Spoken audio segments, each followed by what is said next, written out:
Olá pessoal, aqui é Leonardo Montes, iniciando essa terceira fase do nosso canal Voz Espiritualista.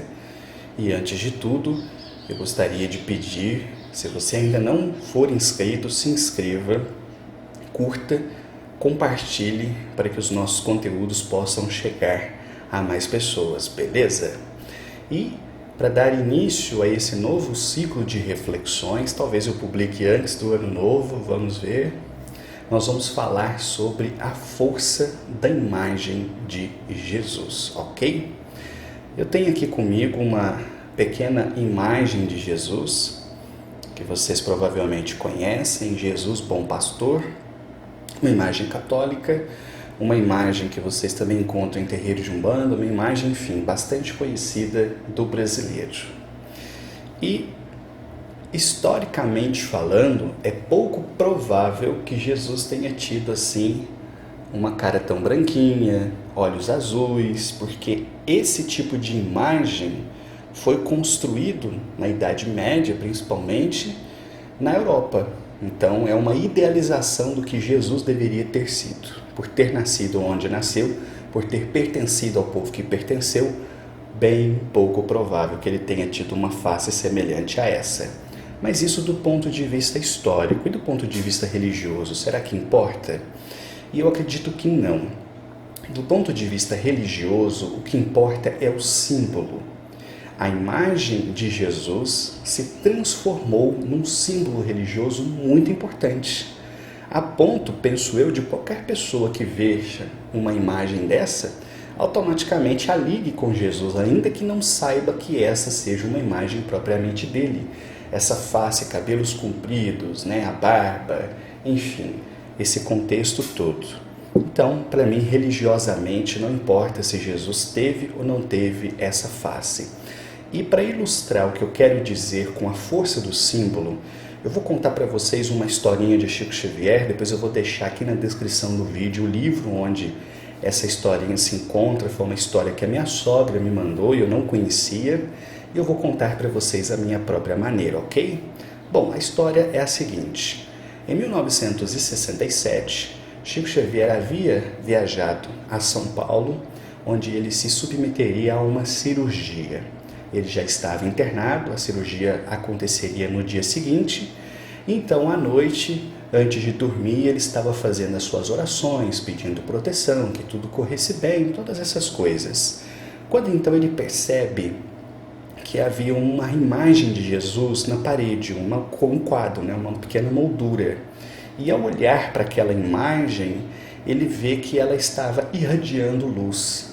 E ele então se emociona muito ao ver aquela luminosidade saindo da imagem da parede. E nesse momento ele vê o espírito de Emmanuel que pergunta a ele por que ele estava emocionado, por que ele estava tão impressionado assim. E aí ele fala, olha a imagem está irradiando luz. E aí então o espírito Emmanuel explica para ele que aquele era um processo absolutamente normal, que antes dele, naquele quarto, outras tantas pessoas passaram por ali, e também rezavam, faziam seus pedidos a Deus, olhavam aquela imagem, se inspiravam nela, e com isso as vibrações geradas no momento da oração se impregnavam naquela imagem e ela então irradiava aquela força luminosa. A diferença é que a maioria das pessoas não tinha a percepção que Chico Xavier tinha, portanto não conseguia ver. Mas ele, por ter uma percepção dilatada, conseguia enxergar aquela luminosidade. E isso é muito interessante porque casa com a explicação que eu já ouvi das entidades, por exemplo, a respeito da importância do congado terreiro. Até hoje eu encontro pessoas que acham que na Umbanda a gente adora imagem. Não, a gente sabe que isso aqui é só uma figura de gesso. A gente sabe que isso aqui é só uma representação. O que importa é o que essa imagem causa em nós. O quanto ela desperta a nossa fé. O quanto ela fala com o nosso coração. Mas há esse detalhe.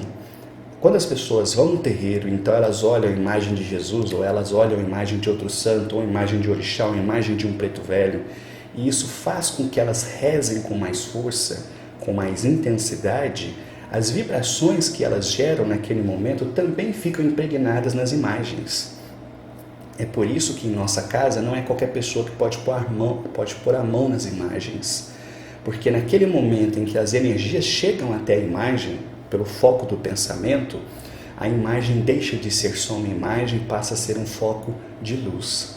Não é à toa que quando os médiuns entram no terreiro e vão fazer a saudação ao Congá, eles geralmente arrepiam. Eles sentem uma vibração como se o Congá fosse vivo.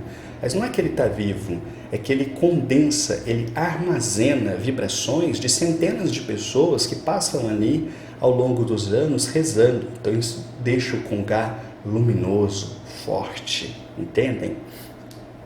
Então, esta é a razão pela qual se mantém um Congá na Umbanda e por que ele é tão importante, né? E acho que essa é uma reflexão que nos faz pensar justamente sobre como existem artigos de fé que falam melhor para certas pessoas e não para outras. Talvez você que esteja me ouvindo diga, não, eu não preciso de imagem, eu não me conecto com imagens, não tem nada de errado. Mas existem tantas outras pessoas no Brasil, principalmente por influência católica, que têm essa tradição e que, portanto, para elas, a imagem é um estímulo à fé. E é isso que importa. Eu me lembro aqui de momento de mais 2 referências nas obras do Chico Xavier, onde esse assunto é tratado.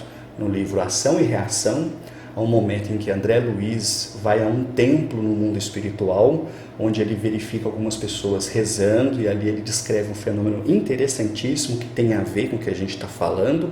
E também no livro Libertação, quando André Luiz, juntamente com o mentor Gúbio, vai até uma igreja católica e ele então descreve esse fenômeno ligado às imagens dos santos ali na igreja. Então, se você tiver interesse, procure esses 2 livros que você vai achar referência a isso. E antes de encerrarmos, eu gostaria só de tocar em mais uma questão, e eu juro que não é por alfinetar, mas é para fazer refletir. Bom, nós sabemos que na doutrina espírita não se adota imagens, então é um postulado espírita e não tem nada de errado. Cada doutrina com a sua cultura, suas tradições. O problema é que existem alguns espíritas que são meio chatinhos com isso e que criticam as pessoas que adotam imagens, às vezes até mesmo espíritas.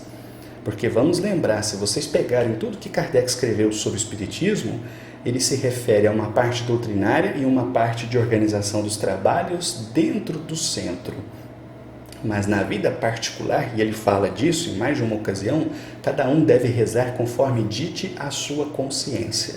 Então existem esses espíritas que ficam meio que ridicularizando as pessoas que adotam imagens. Então a estas pessoas eu gostaria de fazer uma pergunta.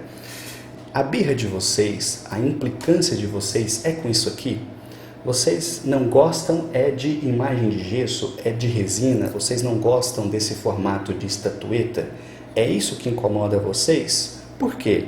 Porque a maioria dos centros espíritas que eu conheço tem imagem, só não é de gesso. É uma imagem que está numa moldura na parede, é imagem que está em banner, é imagem que foi impressa e está na parede. Certamente essas imagens não têm o mesmo papel que teriam dentro de um terreiro de Umbanda, mas servem ao mesmo propósito, que é inspirar as pessoas. Se não for assim, qual a razão de ter um quadro de Jesus no centro espírita? Para que ter um quadro de Kardec? Ou às vezes aquele quadro, que tem as 3 figuras, Jesus, Kardec e Chico. Então, vocês implicam, é só com gesso? É só com estatueta? Mas em banner pode? Em moldura pode? Impresso, colado na parede pode? Imagem de Bezerra de Menezes pode? De Kardec pode? De Chico pode? Enfim, repito, não é para alfinetar os espíritas, porque eu sei que a maioria respeita a religiosidade das pessoas, mas para fazer pensar esses críticos das imagens que eu vejo com muita frequência, principalmente nos grupos do Facebook, censurando as pessoas por adotarem imagem, uma vez que os centros espíritas, quase todos que eu conheço, estão recheados de imagem. Repito, só não são de gesso, só não são em forma de estatueta, mas estão em quadro, estão em banner, estão pregadas no quadro de avisos, ok? Era isso, pessoal. Lembre também de acompanhar pelo Instagram, instagram.com/Voz Espiritualista, ok? Um abraço e vamos seguindo nessa nova jornada. Até a próxima.